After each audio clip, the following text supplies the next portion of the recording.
STUN Protocol Overview. Welcome to the channel. Please consider subscribing. I produce videos daily covering a wide variety of cloud topics with a focus on networking. Also, hit the bell icon to get notified of new videos. Today we are diving into the STUN protocol, which stands for Session Traversal Utilities for NAT. This protocol is absolutely fundamental to modern internet communications, especially for real-time applications. If you have ever used video conferencing, voice over IP, or online gaming, you have likely benefited from STUN without even knowing it. The protocol was designed to solve one of the biggest challenges in network communication: network address translation, or NAT, which creates barriers between devices trying to communicate directly across the internet. STUN is defined in RFC 8489, which is the most recent specification that replaced the older RFC 5389. The protocol provides a standardized mechanism for endpoints to discover their public IP addresses and the type of NAT they are behind. This discovery process is crucial because most devices today sit behind NAT gateways, whether that is in your home router, your corporate firewall, or your mobile carrier's network. Without STUN, peer-to-peer communication would be significantly more difficult to establish.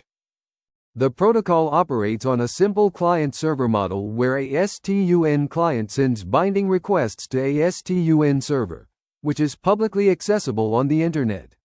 The server responds with information about what it sees as the source of the request, effectively telling the client what their public-facing IP address and port are. This seems simple, but it is incredibly powerful for enabling direct communication between peers who would otherwise have no way to discover how to reach each other across NAT boundaries. The NAT problem. To truly appreciate why STUN exists, we need to understand the fundamental problem it solves: network address translation. NAT was introduced as a solution to IPv4 address exhaustion, allowing multiple devices on a private network to share a single public IP address. While this solved the immediate problem of running out of IPv4 addresses, it created a new challenge for direct peer-to-peer communication. When a device behind NAT initiates an outbound connection, the NAT device modifies the packet headers, replacing the private source IP address and port with the NAT's public IP address and a dynamically assigned port. The NAT device maintains a mapping table that tracks these translations so it can route response packets back to the correct internal device. This works perfectly fine for traditional client-server communication where the client initiates the connection. However, NAT creates a significant problem for peer-to-peer applications. If two devices are both behind different NAT gateways, neither can directly initiate a connection to the other because neither knows the other's public IP address and port mapping. Even if they somehow discovered these addresses, most NAT gateways are configured to drop unsolicited inbound packets, meaning that packets arriving without a corresponding outbound connection in the NAT's mapping table will be rejected. There are actually four main types of NAT behavior that complicate this situation further.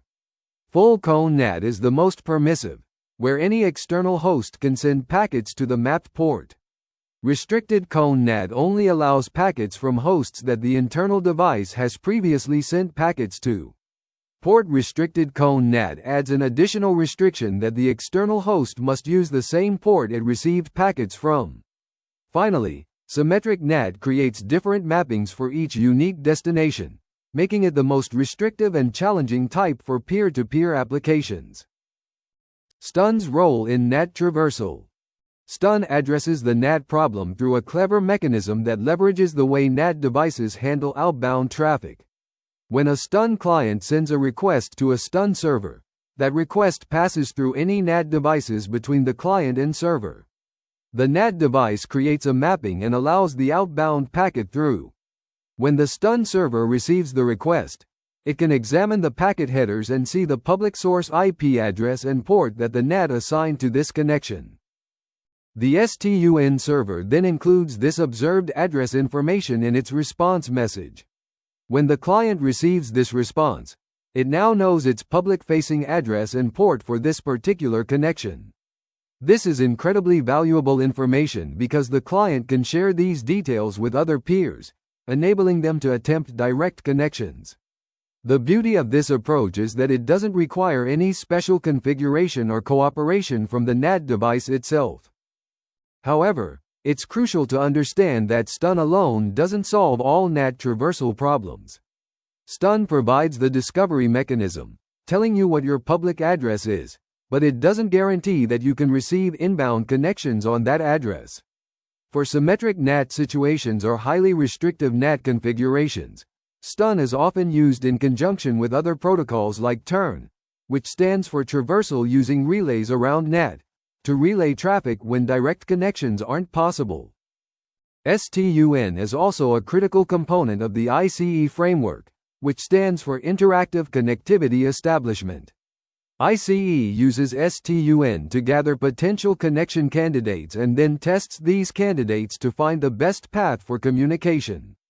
This combination of protocols forms the foundation for most modern WebRTC implementations, enabling the video calls, screen sharing, and peer-to-peer file transfers we use every day. STUN message structure. Let's examine the actual structure of STUN messages, which is precisely defined in the RFC specification. Every STUN message begins with a fixed 20-byte header that provides essential information about the message type, length, and transaction identification. Understanding this structure is important because it shows how STUN achieves reliability and security in its operations. The first 2 bytes of the header contain the message type field. This field uses a clever encoding scheme where specific bits indicate whether the message is a request, success response, error response, or indication. The message type also specifies which particular method is being used, with binding being the most common method. The encoding uses bits in positions that ensure STUN messages can be distinguished from other protocols that might share the same transport.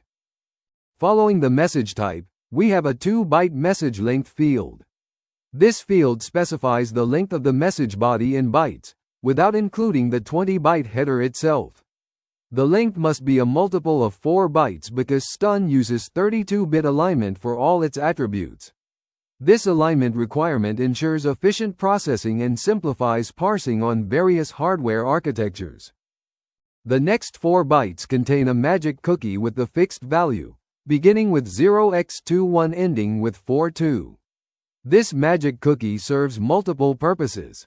First, it helps differentiate STUN messages from other protocols.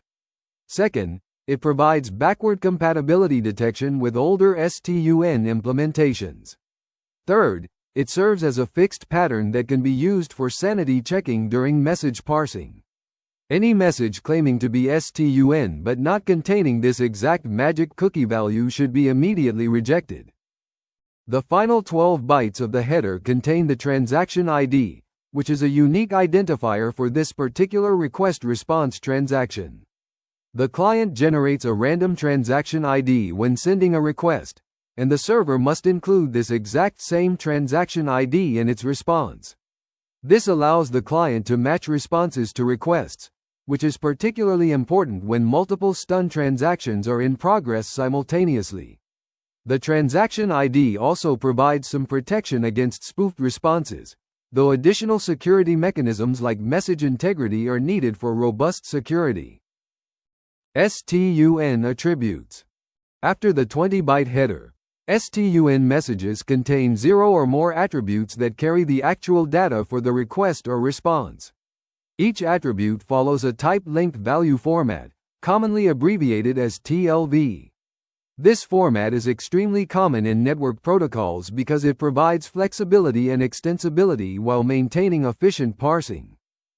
The attribute type is encoded in the first 2 bytes. The STUN specification defines numerous attribute types, each serving a specific purpose. Some of the most important attributes include mapped address, which carries the reflexive transport address observed by the server. XOR mapped address, which carries the same information but is XO read with the magic cookie and transaction ID for security reasons. Username and message integrity are used for authentication. And error code communicates error conditions. The attribute length field occupies the next 2 bytes and specifies the length of the attribute value in bytes. Similar to the message length field in the header, this value doesn't include any padding. Attributes must be padded to a multiple of 4 bytes for alignment purposes, but the length field only counts the actual value bytes, not the padding. This distinction is important when parsing messages to avoid misinterpreting padding bytes as part of the attribute value. The XOR mapped address attribute deserves special attention because it is the preferred way to convey address information in modern STUN implementations. Instead of sending the IP address and port in plain form, these values are XO-read with specific parts of the STUN message header. The port is XO-read with the most significant 16 bits of the magic cookie, and the IP address is XO-read with the magic cookie and transaction ID. This XOR operation provides protection against NAT devices that perform application layer inspection and might try to modify IP addresses in packet payloads. STUN binding method. The binding method is the fundamental operation in STUN, and the one you will encounter most often in practice. When a client wants to discover its reflexive transport address, it constructs a STUN binding request and sends it to a STUN server. This request is a relatively simple message, consisting of the STUN header with the message type set to binding request, and a randomly generated transaction ID. In basic scenarios without authentication, the message might not contain any attributes at all in the body. The STUN server receives this binding request and examines the source IP address and source port in the IP and UDP headers of the packet. These values represent what the outside world sees as the origin of this packet, which is exactly what the client needs to know. The server then constructs a binding response message that includes this address information in an XOR mapped address attribute. When the client receives the binding response, it validates that the transaction ID matches the request it sent. This validation is critical because UDP is an unreliable protocol, and responses could arrive out of order or could be spoofed by malicious actors. After validating the transaction ID, the client extracts the XOR mapped address attribute and performs the XOR operation to recover the actual IP address and port values. One important consideration with the binding method is timing and retransmission. Because STUN typically runs over UDP, which does not provide guaranteed delivery, the client must implement its own retransmission mechanism. The RFC specifies a particular algorithm for retransmission that uses exponential backoff. The client starts with a retransmission timeout value and doubles it with each retransmission, up to a maximum number of attempts. This prevents the client from overwhelming the network with requests while still providing reasonable resilience against packet loss. STUN authentication mechanisms. While basic STUN binding requests can work without authentication, many deployments require authentication to prevent unauthorized use and potential abuse. STUN provides 2 primary authentication mechanisms: short-term credentials and long-term credentials. The choice between these mechanisms depends on your specific use case and security requirements. Short-term credentials are commonly used when the client and server have a way to securely share credentials for a limited time period. In this mechanism, the client includes a username attribute in the request, and both the client and server share a secret password. The client computes an HMACSHA1 hash over the STUN message, using this shared password, and includes the hash in a message integrity attribute. The server then validates this hash using its copy of the shared password. The short-term credential mechanism is particularly well suited for situations where credentials are dynamically generated and distributed, such as in WebRTC scenarios where a signaling server generates temporary STUN credentials and provides them to the communicating peers.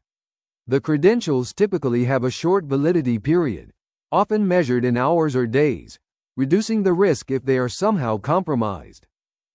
Long-term credentials use a more traditional username and password approach but with additional security measures. The username is sent in clear text, but the password is never transmitted directly.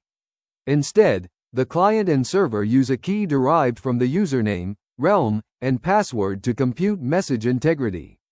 The realm is provided by the server and helps scope credentials to a particular service or domain.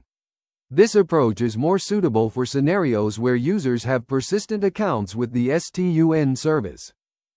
Both authentication mechanisms also support a feature called fingerprint, which adds a CRC32 checksum of the STUN message. The fingerprint attribute helps distinguish STUN messages from other protocols and provides basic corruption detection, though it is not a cryptographic security measure. When present, it is always the last attribute in an STUN message. STUN server discovery. Before a client can use STUN, it needs to know the address of a STUN server. This might seem trivial, but in practice, server discovery is an important aspect of STUN deployment. There are several approaches to STUN server discovery, each with different trade-offs in terms of flexibility, manageability, and standardization.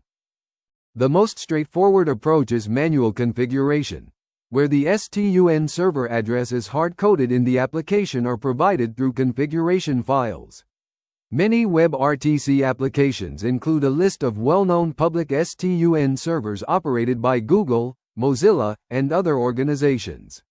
While this approach is simple and does not require any additional infrastructure, it has limitations in enterprise environments where you might want to use internal STUN servers or need to control which servers are used. For more sophisticated deployments, STUN supports DNS-based service discovery using SRV records.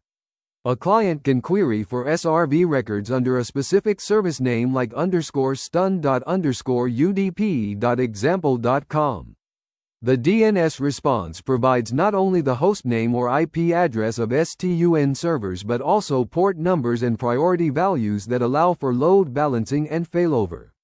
This approach gives administrators centralized control over STUN server configuration through DNS management. Some environments use DHCP-based configuration where the DHCP server provides STUN server information as part of the network configuration clients receive when joining the network. This approach works well in managed enterprise networks but is not commonly used in public internet scenarios. The advantage is that it provides network-wide consistency and can be updated centrally without touching individual client configurations. When using DNS for STUN server discovery, security becomes a concern because DNS responses can be spoofed. An attacker who can manipulate DNS responses could redirect clients to malicious STUN servers. This is why STUN authentication becomes particularly important in environments where DNS security cannot be guaranteed. The combination of DNSSEC for DNS integrity and STUN's message integrity mechanisms provides defense in depth against these attack vectors. STUN and firewalls.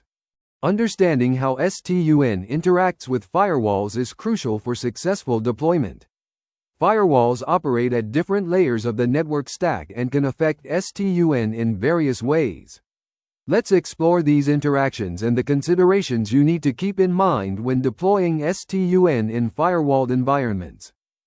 At the most basic level, for STUN to work, the firewall must allow outbound UDP traffic to the STUN server's port, which is typically port 3478 for unencrypted STUN or port 5349 for STUN over TLS. Many corporate firewalls allow outbound UDP by default because it is needed for DNS and other common services, but some highly restrictive environments may block it. If outbound UDP is blocked, STUN simply will not function, and you will need to fall back to TURN relaying or use STUN over TCP or TLS. For the STUN response to reach the client, the firewall must allow the inbound response packet. Most modern firewalls implement stateful packet inspection, which means they track outbound connections and automatically allow related inbound responses. This stateful behavior is what makes STUN work through most firewalls without any special configuration. The firewall sees the outbound STUN request and creates a temporary rule allowing the response from the STUN server. However, some firewalls or security policies implement strict application layer inspection that examines packet contents, not just headers. These deep packet inspection systems might attempt to validate or modify stun packets, which can cause problems. This is one reason why the XOR mapped address attribute was introduced in stun, as XORing the address makes it harder for intermediate devices to identify and potentially modify IP's addresses in the packet payload. The timing of firewall rules is also important. Most firewalls maintain their connection state for a limited time, often referred to as the UDP timeout or NAT binding timeout. If too much time passes between the STUN request and response, or between the initial binding discovery and the actual peer-to-peer traffic, the firewall might close the mapping. This is why STUN clients often implement keep-alive mechanisms, sending periodic binding requests to maintain the NAT and firewall mappings.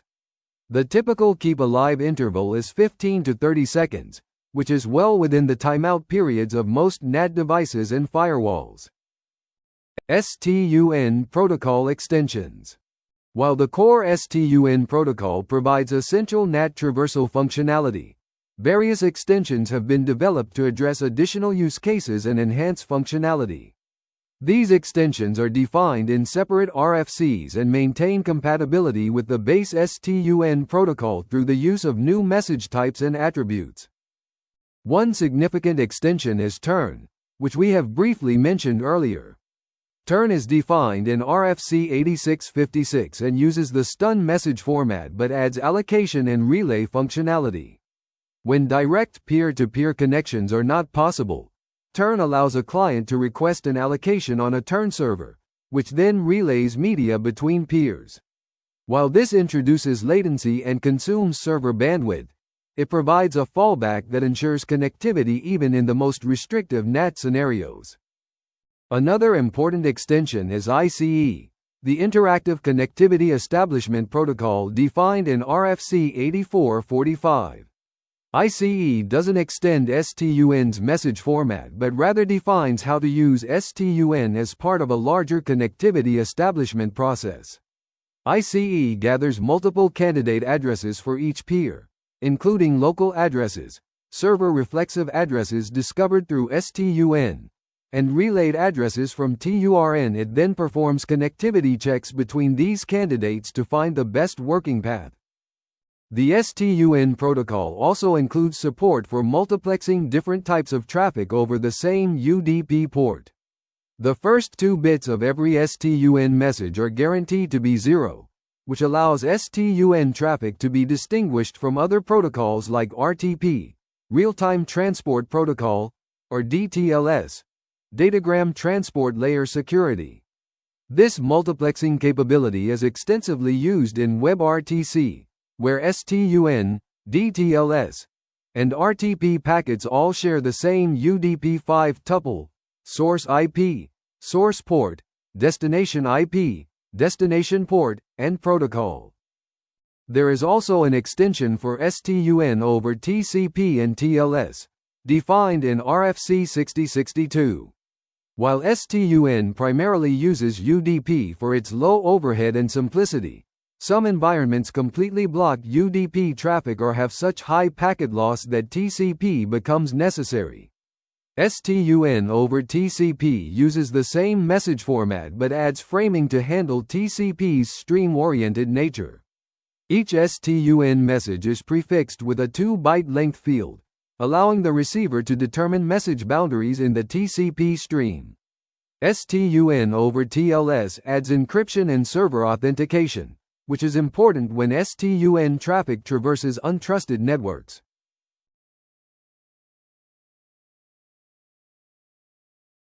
STUN message classes. STUN messages are divided into different classes that determine the nature and purpose of each message. Understanding these classes is essential for implementing STUN correctly and for troubleshooting STUN-based applications. The message class is encoded in the message type field of the STUN header using a clever bit pattern that allows for easy identification.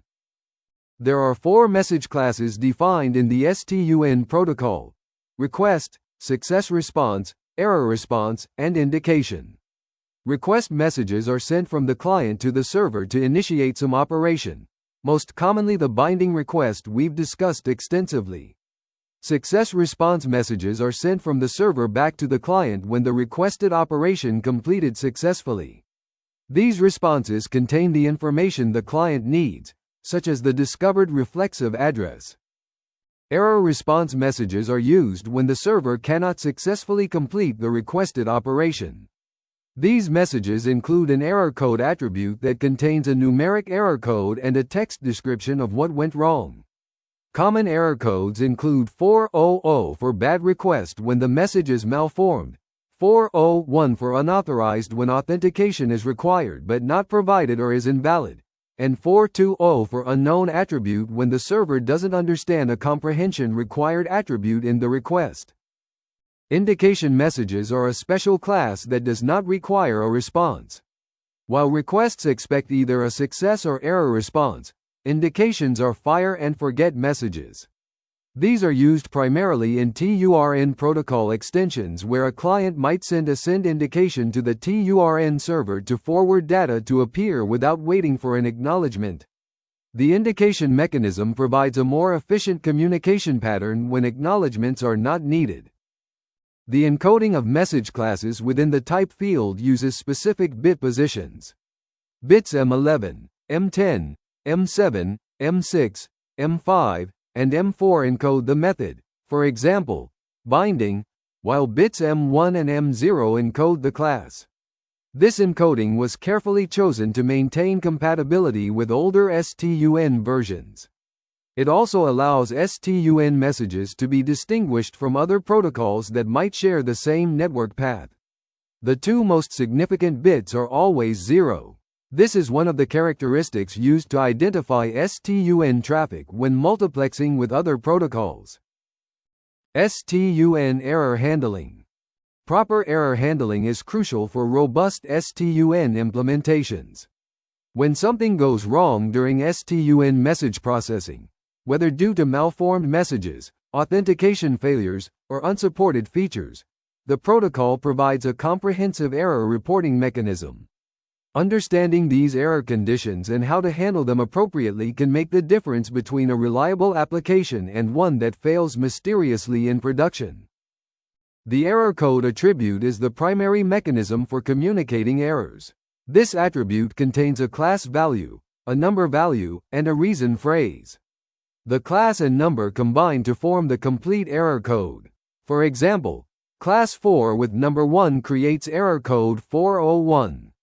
The reason phrase provides a human-readable description of the error, which is helpful for debugging but should not be parsed programmatically, as the text may vary between implementations.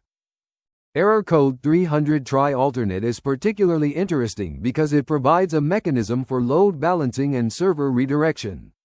When a STUN server is overloaded or is being taken down for maintenance, it can respond with this error code and include an alternate server attribute that specifies a different STUN server the client should try. A well-implemented client will honor this redirection and retry its request with the alternate server. Authentication-related errors require special handling. When a client receives a 401 unauthorized response, it should prompt for credentials if they were not provided, or verify that the credentials it is using are correct. The server includes a realm attribute and a nonce attribute in the error response. The realm identifies the authentication realm, similar to HTTP authentication, and the nonce is a unique value that must be included in the subsequent authenticated request. This nonce mechanism helps prevent replay attacks. Error code 438. Stale nonce indicates that the nonce value used in the request was valid at one point, but has now expired. This is different from a 401 error because the credentials themselves are correct. only the nonce has become stale. When a client receives this error, it should retry the request with a fresh nonce, provided in the error response. Implementing proper nonce caching and refresh logic is important for applications that make frequent STUN requests. STUN usage in WebRTC. WebRTC has become one of the most significant users of STUN protocol, making real-time communication in web browsers possible without plugins. Understanding how STUN fits into the WebRTC architecture helps appreciate both the power and limitations of these technologies. WebRTC does not use STUN in isolation, but rather as part of a comprehensive connectivity framework. When two WebRTC peers want to establish a connection, they first need to exchange information about how to reach each other. This process is called signaling, and it is intentionally left outside the WebRTC specification to give developers flexibility. During signaling, peers exchange SDP offers and answers that contain ICE candidates.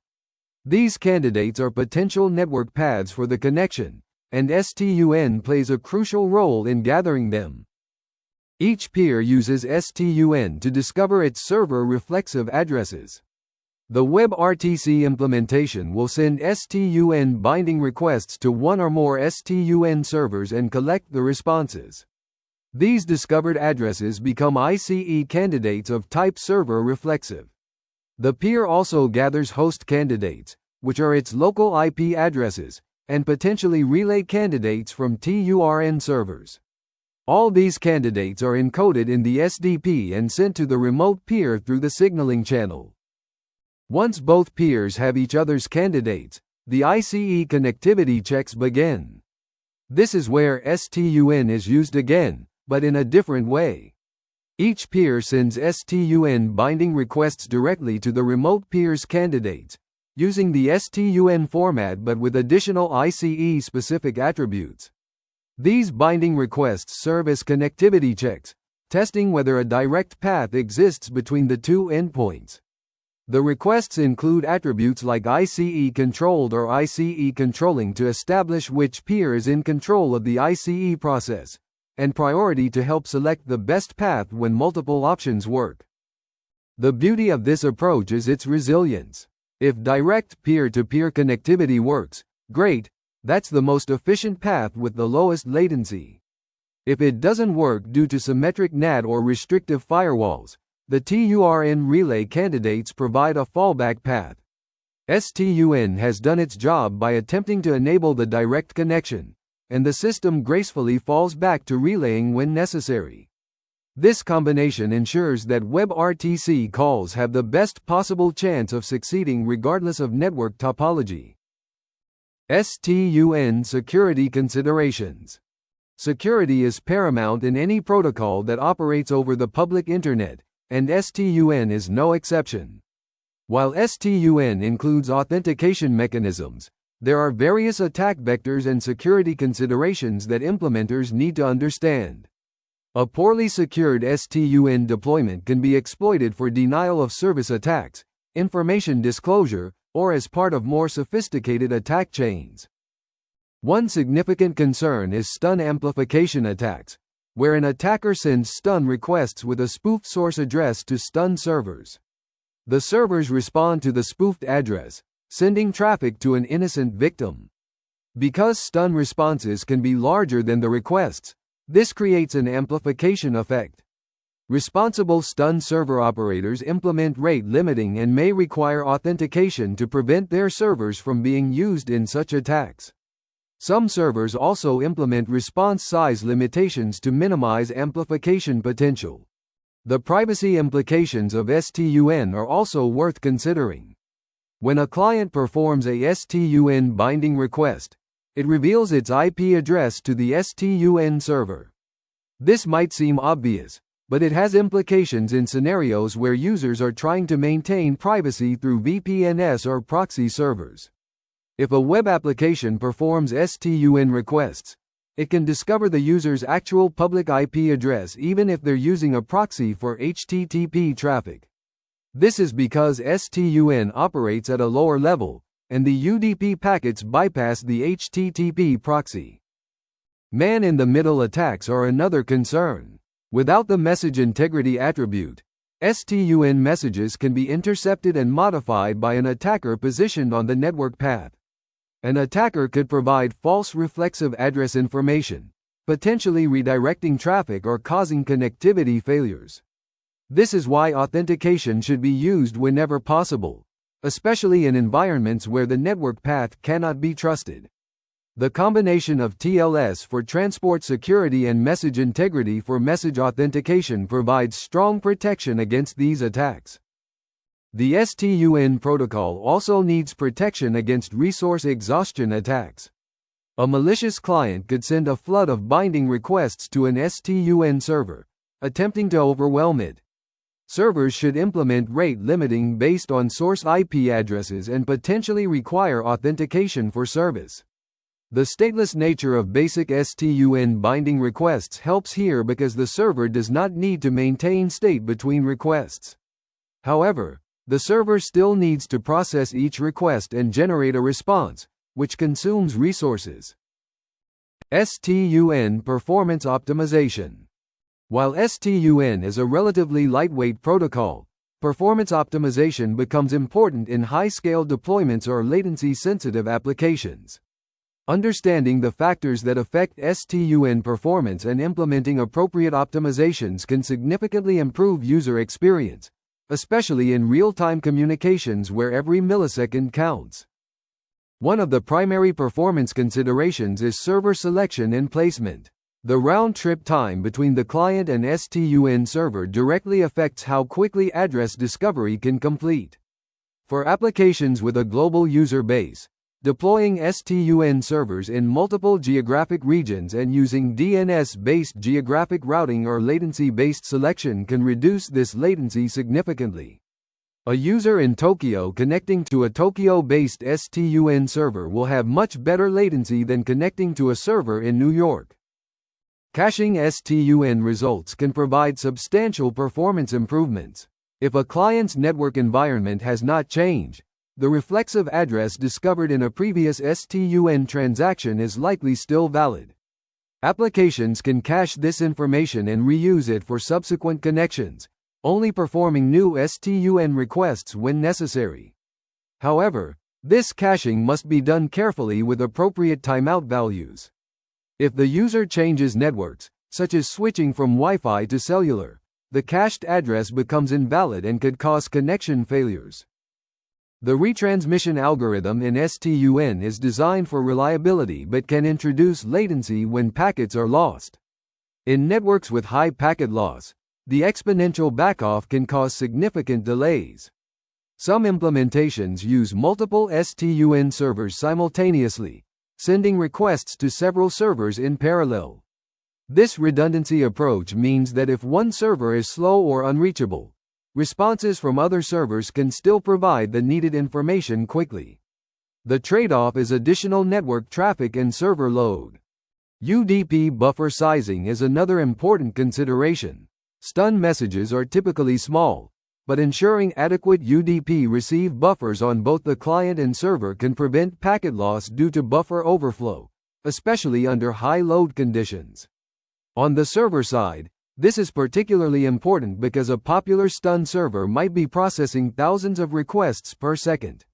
Operating system tuning, such as increasing UDP buffer sizes and adjusting network stack parameters, can make a significant difference in server capacity and reliability. STUN server implementation. Implementing a STUN server might seem straightforward given the protocol's simplicity, but there are numerous details and considerations that separate a basic implementation from a production-ready service. A well-implemented STUN server needs to handle not just the happy path of successful binding requests but also edge cases, errors, and malicious traffic. The core server loop is relatively simple. Listen for UDP packets on port 3478, parse the STUN message, validate the message format and transaction ID, extract the source IP address and port from the UDP packet, Construct a response with the XOR mapped address attribute, and send the response back. However, this basic implementation lacks many features needed for production use such as authentication, rate limiting, logging, and monitoring. Message validation is crucial for security and reliability. The server must verify several conditions. First, that the message starts with the correct magic cookie value. Second, that the message length is valid and matches the actual packet size.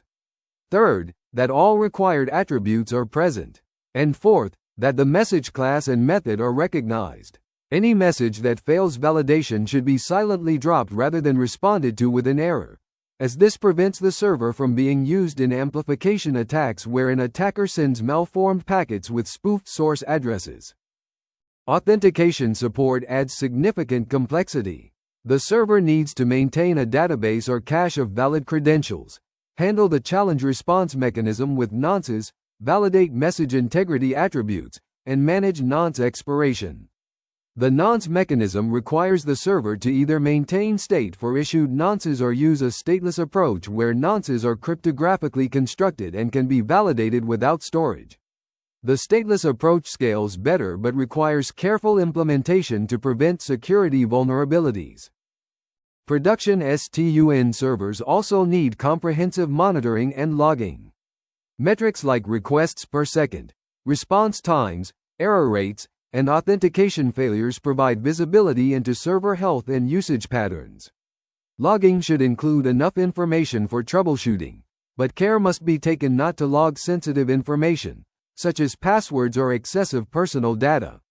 Implementing structured logging with appropriate log levels helps operators diagnose issues without drowning in irrelevant information.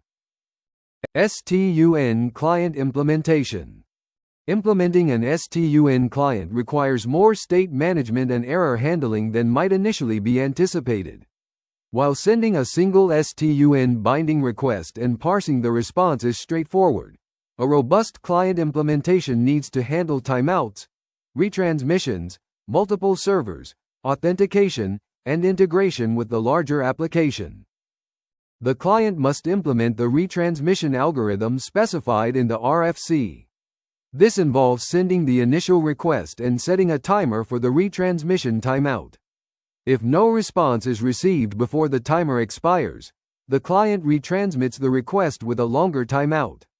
This continues with exponential backoff until either a response is received or the maximum number of retransmissions is reached.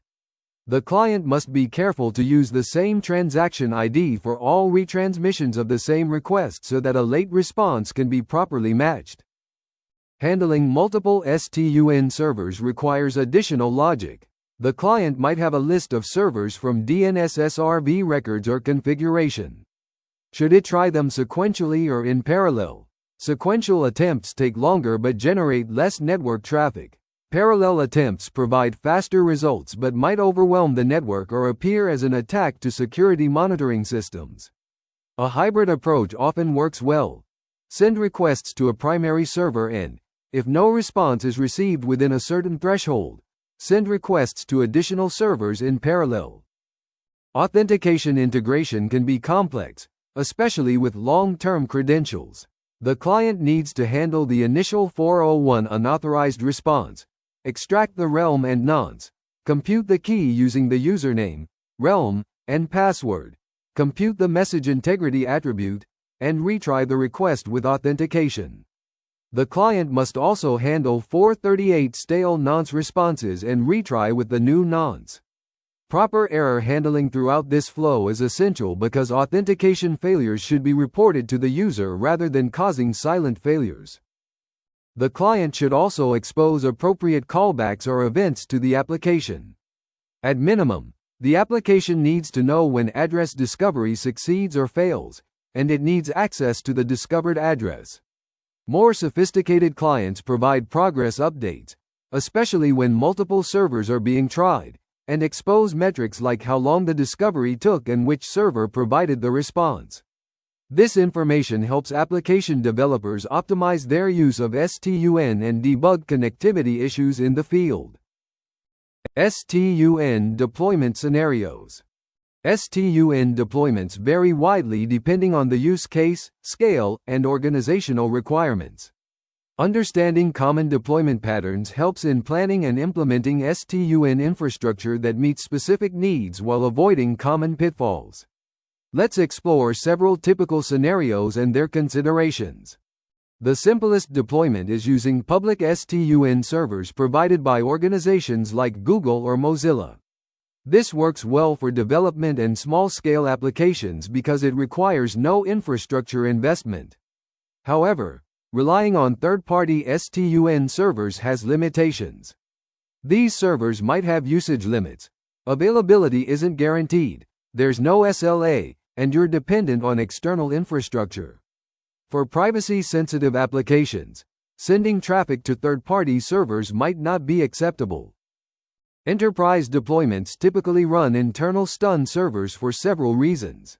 Internal servers provide better performance because they are closer to users, offer greater control over availability and configuration, do not leak information about internal network topology to external services, and can be integrated with existing authentication systems. These servers are usually deployed in the DMZ or at the network edge, accessible from both internal and external networks, allowing them to serve both internal employees and external partners or customers. Service provider deployments, such as those by companies offering VoIP or video conferencing services, often require global STUN infrastructure. These deployments use multiple STUN servers distributed geographically, DNS-based load balancing and geographic routing, redundancy within each region, and monitoring and automatic failover.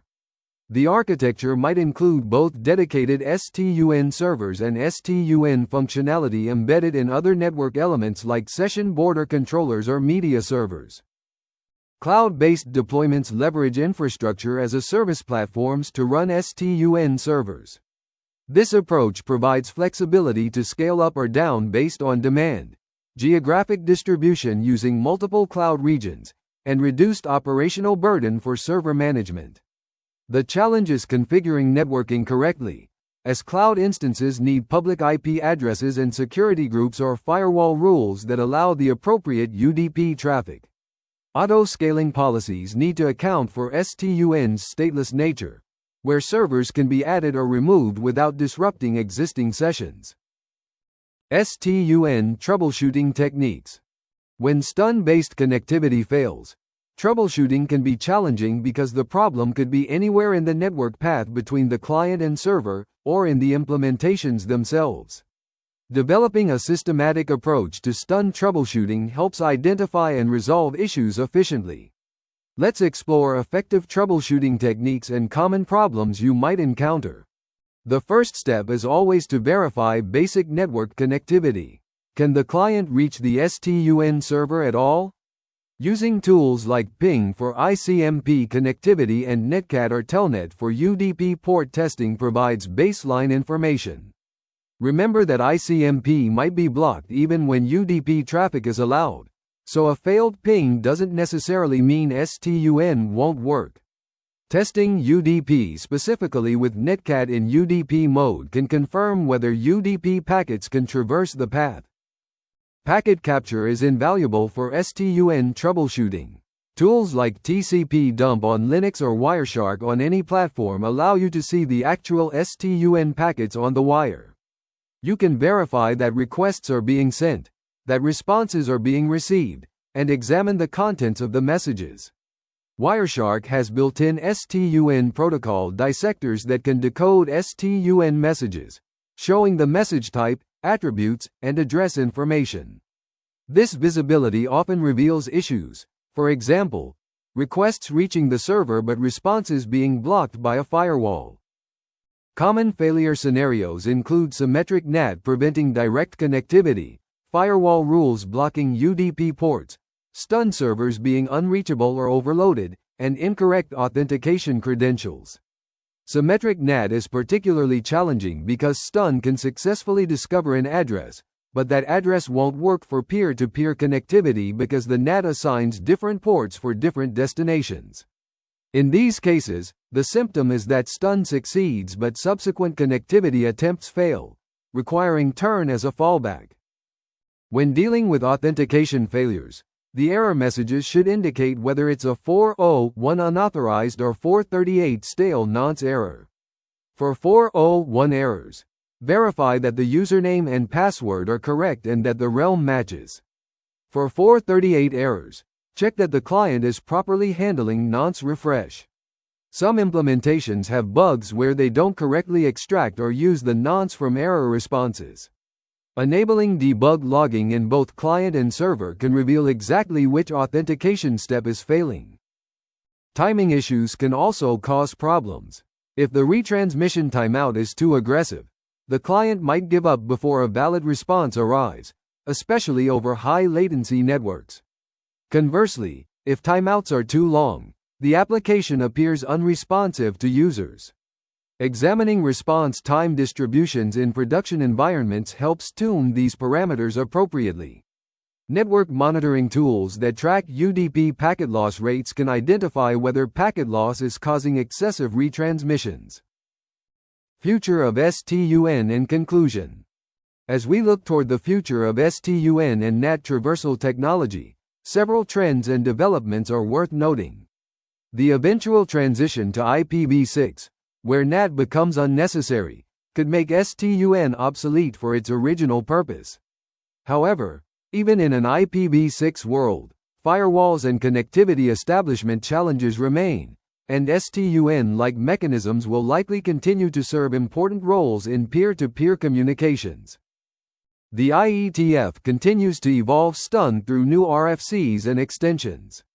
Recent work has focused on improving security, reducing latency in connectivity establishment, and better integration with modern protocols. The QUIC protocol, which is becoming increasingly important for web and application traffic, has its own approaches to NAT traversal but still benefits from STUN's address discovery capabilities in certain scenarios. Cloud computing and edge computing architectures are influencing how STUN is deployed and used. With more applications running in distributed cloud environments, the need for efficient NAT traversal between cloud instances, edge nodes, and end-user devices is growing. STUN is adapting to these new architectures, with implementations optimized for containerized deployments, integration with service meshes, and dynamic server discovery in cloud-native applications. The rise of WebRTC has ensured STUN's continued relevance for the foreseeable future. As real-time communication becomes embedded in more applications, from healthcare to education to gaming, STUN provides the foundational connectivity mechanism that makes these applications possible. The protocol's elegant simplicity and effectiveness have stood the test of time, proving that solving complex problems doesn't always require complex solutions. Thank you for your attendance. Please consider subscribing to the channel.